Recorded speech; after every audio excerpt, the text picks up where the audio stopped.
नमस्कार दोस्तों, मैं सौरभ कुमार गोयल एक बार फिर से हूँ आप सभी के साथ। और आज के इस वीडियो में हम बात करने वाले हैं डाइपोल मोमेंट। देखिए क्या होता है dipole moment. Generally dipole moment covalent compounds के अंदर पाया जाता है। फॉर एग्जांपल मेरे पास एक मॉलिक्यूल है A B molecule, A B molecule. और इस ए बी मॉलिक्यूल के अंदर जो बॉन्ड है वो बॉन्ड है कौन सा? Covalent bond. ये बॉन्ड कौन सा है? Covalent bond.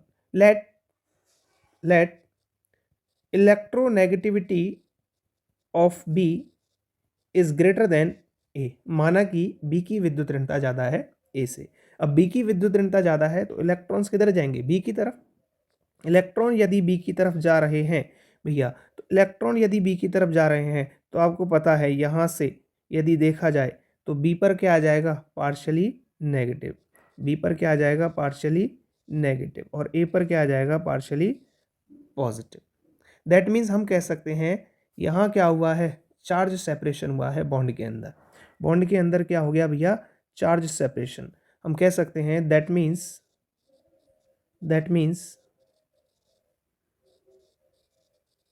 Charge separation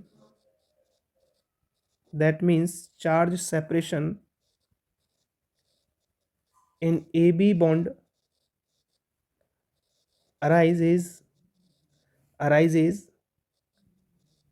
and it's become polar and it is called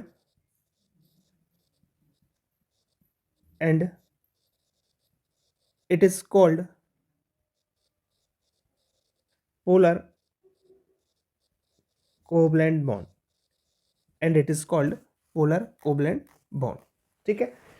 यहाँ चार्ज सेपरेशन हुआ है इसलिए जो बॉन्ड है ये कैसा कहलाएगा? आपका पोलर कोवलेंट बॉन्ड। माना कि यहाँ जो चार्ज सेपरेशन हुआ है ए बी बॉन्ड के अंदर, वो चार्ज सेपरेशन कितना है? क्यू है। वो चार्ज सेपरेशन मैंने कितना मान लिया? माना कि वो चार्ज सेपरेशन कितना है? क्यू है। और दोनों के बीच की इंटर एटॉमिक डिस्टेंस कितनी है? डी है। तो हमारा डाइपोल मोमेंट जो होगा, डाइपोल मोमेंट को रिप्रेजेंट किया जाता है म्यू से। तो म्यू बराबर होगा charge separation Q into inter atomic distance D. Mu बराबर हमारा क्या आ गया? Q into D. That means हम कह सकते हैं dipole moment is the dipole moment is the product of charge separation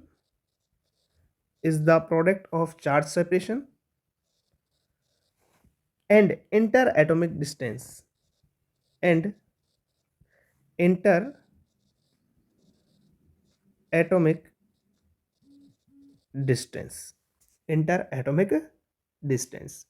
charge separation जो होता है, charge separation is a vector quantity. कह सकते हैं it is a vector quantity. ठीक है। चार्ज सेपरेशन के अंदर हमेशा जो डायरेक्शन होती है वो होती है पॉजिटिव टू नेगेटिव। डायरेक्शन जो होती है वो हमेशा कहाँ होगी? पॉजिटिव से नेगेटिव की ओर। ठीक है। अब हम बात कर लेते हैं कुछ फैक्टर्स की जो कि डायपोल मोमेंट को क्या करते हैं? इफेक्ट करते हैं। और कुछ मॉलिक्यूल्स के डायपोल मोमेंट की हम बात कर लेते हैं। तो नेक्स्ट बात करते हैं हम फैक्टर अफेक्टिंग डाइपोल मूवमेंट। ठीक है। तो कुछ फैक्टर्स हैं जो कि डाइपोल मूवमेंट को क्या करते हैं? इफेक्ट करते हैं। आइए बात करते हैं हम सबसे पहला जो फैक्टर है उसकी मैं बात करता हूं, डिफरेंस इन इलेक्ट्रोनेगेटिविटी। सबसे पहला फैक्टर है डिफरेंस इन इलेक्ट्रोनेगेटिविटी। ठीक है। तो देखो भैया, यदि इलेक्ट्रोनेगेटिविटी डिफरेंस क्या हो रहा है? इंक्रीज हो रहा है। इलेक्ट्रोनेगेटिविटी डिफरेंस यदि इंक्रीज हो रहा है तो चार्ज सेपरेशन क्यू भी क्या होगा? इंक्रीज होगा। और चार्ज सेपरेशन Q यदि इंक्रीज हो रहा है तो फॉर्मूले से हम देख सकते हैं Q बढ़ेगा तो डाइपोल मोमेंट भी बढ़ेगा। तो डेल इलेक्ट्रोनेगेटिविटी डिफरेंस यदि बढ़ रहा है तो चार्ज सेपरेशन Q बढ़ेगा, और चार्ज सेपरेशन Q यदि बढ़ रहा है तो आपका डाइपोल मोमेंट म्यू भी क्या होगा, इंक्रीज होगा। दूसरे फैक्टर की हम बात करते हैं भैया। दूसरा जो फैक्टर है हमारा वो है inter atomic distance. Second factor है हमारा इंटर एटॉमिक डिस्टेंस। दूसरा फैक्टर कौन सा है हमारा, इंटर एटॉमिक डिस्टेंस। यदि साइज ऑफ एटम इंक्रीज हो रही है, that means inter atomic distance भी क्या हो रही है, इंक्रीज हो रही है। That means inter atomic distance, that means inter atomic distance क्या होगी भैया, इंक्रीज होगी। और इंटर एटॉमिक डिस्टेंस इंक्रीज होगी तो आपका म्यू भी क्या होगा, इंक्रीज होगा। ये दो फैक्टर्स की बात करी हमने जो कि डाइपोल मोमेंट को क्या करते हैं, फैक्ट करते हैं। आइए बात करते हैं नेक्स्ट हम पॉली एटॉमिक या poly orientation of dipole moment in poly atomic molecule. देखिएगा, मेरे पास एक पॉली एटॉमिक मॉलिक्यूल है ए बी, या एक मॉलिक्यूल है AB2, AB, और यहाँ इनके बीच का जो एंगल है वो है थीटा। बी की इलेक्ट्रोनेगेटिविटी ज़्यादा है, और बी की इलेक्ट्रोनेगेटिविटी ज़्यादा होने के कारण बी पर है पार्शियल नेगेटिव, ए पर है पार्शियल पॉजिटिव। और हमें पता है डायरेक्शन जो होती है हमेशा किधर होगी, अभी हम पढ़ के आए हैं, डायरेक्शन होगी पॉजिटिव से नेगेटिव की तरफ, पॉजिटिव से नेगेटिव की तरफ, पॉजिटिव से नेगेटिव की तरफ। तो यहाँ पे डाइपोल मोमेंट जो होगा वो आपका होगा mu AB2 is equal to under root म्यू1 स्क्वायर प्लस म्यू2 स्क्वायर प्लस 2 म्यू1 डॉट म्यू2 कॉस थीटा। यहाँ ये म्यू1 है और ये म्यू2 है, ठीक है।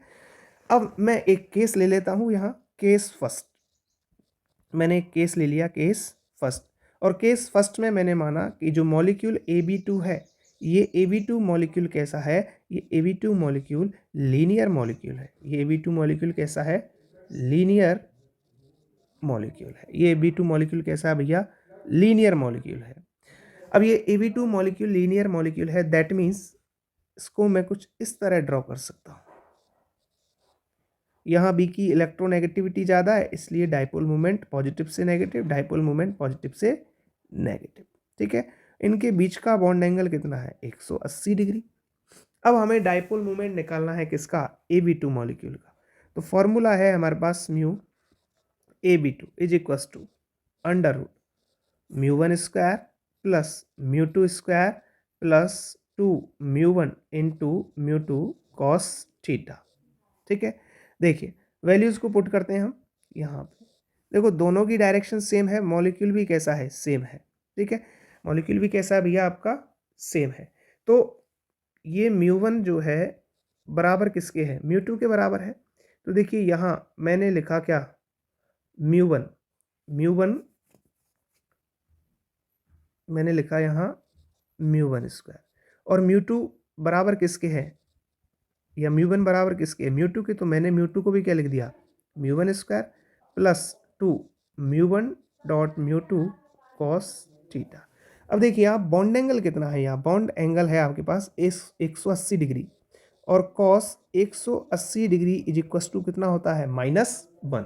कितना होता है भैया, -1। तो देखिए म्यू AB2, आइए इसको सॉल्व करते हैं। 2 म्यू1 स्क्वायर हो गया इसको जोड़ने पर, माइनस कॉस थीटा की वैल्यू कितनी रही, -1, माइनस मल्टीप्लाई होगा तो हमारे पास क्या आ गया, 2 म्यू1 इंटू म्यू2। इतना आ गया 2 म्यू1 इंटू म्यू2।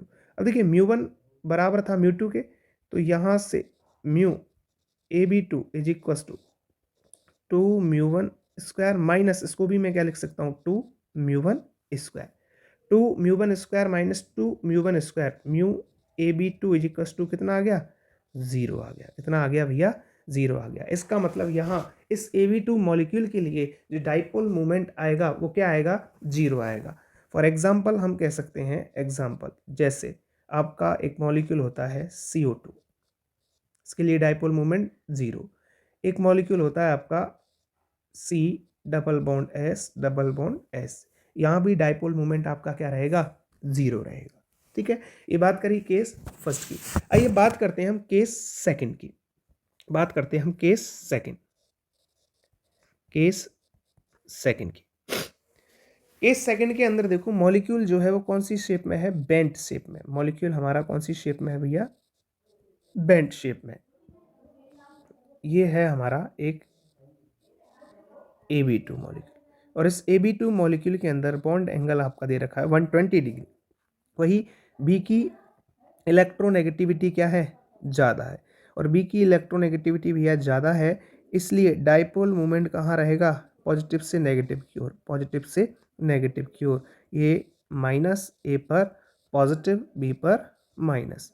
यहाँ इसके कारण आपका डाइपोल मोमेंट μ1, इसके कारण आपका डाइपोल मोमेंट μ2। अब देखिए दोनों की डायरेक्शन सेम है, मॉलिक्यूल भी सेम है, इसलिए हम कह सकते हैं μ1 इज इक्वस टू क्या होगा, μ2 होगा। μ1 इज इक्वस टू क्या होगा, μ2 होगा। और हमें पता है cos 120 degree is equals to क्या होता है, 1/2। cos 120 degree is equals to क्या होता है, 1/2। अब देखिए हमें डाइपोल मोमेंट निकालना है μAB2 का।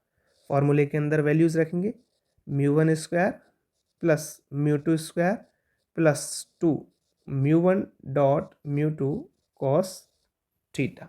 ठीक है, देखो μ1 बराबर क्या था, μ2 था, इसलिए मैंने इसको क्या लिख दिया, 2 μ1 स्क्वायर प्लस यहाँ भी दोनों क्या है, μ1 बराबर μ2 है, इसलिए मैंने इसको लिख दिया 2 μ1 स्क्वायर। और cos थीटा की वैल्यू कितनी आ गई भैया, cos थीटा की वैल्यू आ गई माइनस का 1/2।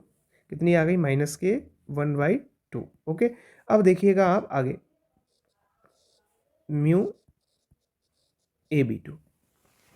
यहाँ से हम देखेंगे हमारे पास आ जाएगा 2 μ1 स्क्वायर माइनस μ1 स्क्वायर, माइनस क्या आ गया, μ1 स्क्वायर।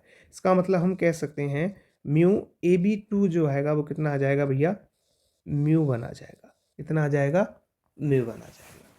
इस तरह से हमने केस सेकंड की बात की। आइए बात करते हैं केस थर्ड की, और उसके बाद सॉल्व करते हैं कुछ एग्जांपल्स। केस थर्ड, देखिए केस थर्ड के अंदर मान के चलो कोई मॉलिक्यूल है, और मॉलिक्यूल के अंदर जो डाइपोल मोमेंट की डायरेक्शन है वो क्या है, सेम डायरेक्शन है। μ1 की भी सेम डायरेक्शन है और μ2 की भी क्या है, सेम डायरेक्शन है। इसका मतलब हम कह सकते हैं कि थीटा बराबर कितना हो गया, 0 डिग्री। अब थीटा 0 है तो हमें पता है कॉस थीटा या कॉस 0 की जो वैल्यू होती है भैया, कॉस 0 की जो वैल्यू होती है वो होती है क्या, 1। और हमें ये भी पता है μ1 बराबर क्या है, μ2 है। सेम फॉर्मूले के अंदर वैल्यूज पुट करेंगे, फॉर्मूले के अंदर जब वैल्यू पुट करेंगे तो हमारे पास डाइपोल मोमेंट म्यू जो आएगा वो आ जाएगा μ1 square plus μ2 square plus 2 μ1 into μ2 cos theta. यहाँ से हम वैल्यू पुट करेंगे तो ये हमारे पास हो जाएगा 2 μ1 square into 2 μ1 square cos theta या कॉस 0 की वैल्यू अगर मैं पुट करता हूँ तो कितना आता है, 1 आता है। इसका मतलब म्यू बराबर कितना आ जाएगा मेरे पास, 4 μ1 square. That means dipole moment mu जो आ जाएगा वो कितना आ जाएगा, 2 μ1। कितना आ गया भैया, 2 μ1। ये हमने 3 केस की बात करी। अब कुछ एग्जांपल्स हम सॉल्व करके देख लेते हैं कि डाइपोल मोमेंट उनका किस तरह से आएगा। फॉर एग्जांपल सबसे सिंपलेस्ट मॉलिक्यूल लेता हूं मैं BF3। देखिए भैया BF3 के अंदर यदि बात करें तो सबसे पहले हम फाइंड करते हैं इसका हाइब्रिडाइजेशन। देखो बोरॉन जो होता है इसका एटॉमिक नंबर होता है 5, और एटॉमिक नंबर 5 है, इसका मतलब इसके आउटर मोस्ट सेल में इलेक्ट्रॉन कितने हैं, 3। सिंगल इलेक्ट्रॉनिक स्पीसीज कितनी है, 3। 2 से डिवाइड किया कितना आ गया, 6/2। दैट मीन्स 3, तो 3 आ रहा है। इसका मतलब हाइब्रिडाइजेशन sp2। हाइब्रिडाइजेशन यदि इसका sp2 है तो इसकी शेप कैसी हो जाएगी, trigonal planar. That means boron के साथ एक F, दूसरा F और तीसरा F। 3 F आपके जुड़े हुए हैं। ओके, यहाँ से आप देखना, यहाँ से हम देखेंगे भैया कि 3 F जुड़े हुए हैं। F की इलेक्ट्रोनेगेटिविटी ज़्यादा है, इसलिए यहाँ क्या आ गया, पार्शियल नेगेटिव। बोरॉन पे क्या आ गया, पार्शियल पॉजिटिव। पॉजिटिव से नेगेटिव की तरफ क्या होती है, डायपोल मोमेंट की डायरेक्शन होती है। यहाँ F भी क्या आ गया, partially negative, partial positive, positive से नेगेटिव, डायपोल मोमेंट की डायरेक्शन। इधर भी ये आपकी क्या हो जाएगी, डायपोल मोमेंट की डायरेक्शन, इस पर क्या आ गया, नेगेटिव आ गया भैया। अब देखिए यहाँ से आप देखना, अगर यहाँ डायपोल मोमेंट इसका म्यू1 है, इसका भी म्यू1 है, और इधर भी क्या है, म्यू1 है, तो इन दोनों का परिणामी डायपोल मोमेंट क्या हो जाएगा, ये हो जाएगा म्यू1। इन दोनों का परिणामी डायपोल मोमेंट क्या हो गया, म्यू1 हो गया। तो हम कह सकते हैं इधर इस डायपोल मोमेंट की डायरेक्शन अलग है, इस वाले डायपोल मोमेंट की डायरेक्शन अलग है, दोनों एक दूसरे के क्या है, अपोजिट हैं। दैट मीन्स हम कह सकते हैं dipole moment of BF3 is equal to क्या हो जाएगा, 0 हो जाएगा। इस तरह से हम फाइंड आउट कर सकते हैं क्या भैया, डायपोल मोमेंट। देखिए एक मॉलिक्यूल और लेते हैं हम, PCl5। PCl5 फॉस्फोरस के वैलेंस शेल में 5 electron, single electronic species 5 divide by 2, 10/2 आ गया आपका 5। दैट मीन्स आपका हाइब्रिडाइजेशन sp3d। हाइब्रिडाइजेशन sp3d है, इसका मतलब शेप कैसी होगी, ट्राइगोनल बाई पायरामिडल, TBP। तो देखिएगा फॉस्फोरस, फॉस्फोरस के साथ जुड़ा हुआ है क्लोरीन, ये क्लोरीन, क्लोरीन, क्लोरीन और आपका क्लोरीन, ठीक है भाई। ये आपकी शेप हो गई लगभग कैसी, ट्राइगोनल प्लेनर।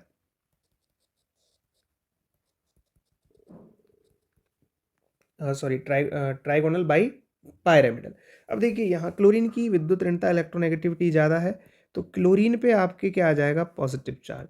यहाँ क्लोरीन पर नेगेटिव चार्ज आ जाएगा, क्लोरीन पर negative charge, negative charge, negative charge, phosphorus पे पॉजिटिव, और डायपोल मोमेंट की डायरेक्शन होती है पॉजिटिव टू नेगेटिव। अब देखिएगा आप यहाँ इस क्लोरीन के कारण डायपोल मोमेंट म्यू1, इसके कारण भी म्यू1, इधर इसके कारण डायपोल मोमेंट म्यू1, इसके कारण डायपोल मोमेंट म्यू1, और इसके कारण भी डायपोल मोमेंट म्यू1। अब देखोगे यहाँ ये दोनों म्यू1 एक दूसरे को क्या कर रहे हैं, जीरो कर रहे हैं। यहाँ इस म्यू1 और इस म्यू1 के कारण जो परिणामी डायपोल मोमेंट है वो भी कितना आ गया आपका, म्यू1। ये म्यू1 कैंसिल आउट कर रहा है इस म्यू1 को, तो हम कह सकते हैं कि भैया जो डायपोल मोमेंट होगा किसका, PCl5 का, वो कितना हो जाएगा, 0 हो जाएगा। कितना हो जाएगा भैया, 0 हो जाएगा। इसी तरह आप SF6 के अंदर जब डायपोल मोमेंट देखोगे तो यहाँ हाइब्रिडाइजेशन होगा sp3d2, और शेप कैसी हो जाएगी, ऑक्टाहेड्रल, और ऑक्टाहेड्रल शेप होगी तो मॉलिक्यूल के अंदर डायपोल मोमेंट कितना होगा, 0 होगा। दैट मीन्स हम कह सकते हैं ये मॉलिक्यूल कैसा होगा, नॉन पोलर होगा। कैसा होगा भैया, नॉन पोलर मॉलिक्यूल होगा, ठीक है ना। आइए बात करते हैं हम कुछ और मॉलिक्यूल्स की। देखो ये मैंने लिया एक बेंजीन, बेंजीन, और इस बेंजीन के साथ जुड़ा हुआ है क्लोरीन, क्लोरीन, क्लोरीन, ठीक है। आप लोगों को बताना है यहाँ इस मॉलिक्यूल का डायपोल मोमेंट क्या होगा, और ये मॉलिक्यूल कैसा होगा, ये मॉलिक्यूल कैसा होगा, ये मॉलिक्यूल कैसा है, ये मॉलिक्यूल पोलर है या ये मॉलिक्यूल नॉन पोलर है, पोलर और नॉन पोलर। कमेंट बॉक्स में आप आंसर दीजिए, बताता हूँ आंसर इसका नेक्स्ट वीडियो में। ओके, मिलते हैं नेक्स्ट वीडियो में। Thank you so much.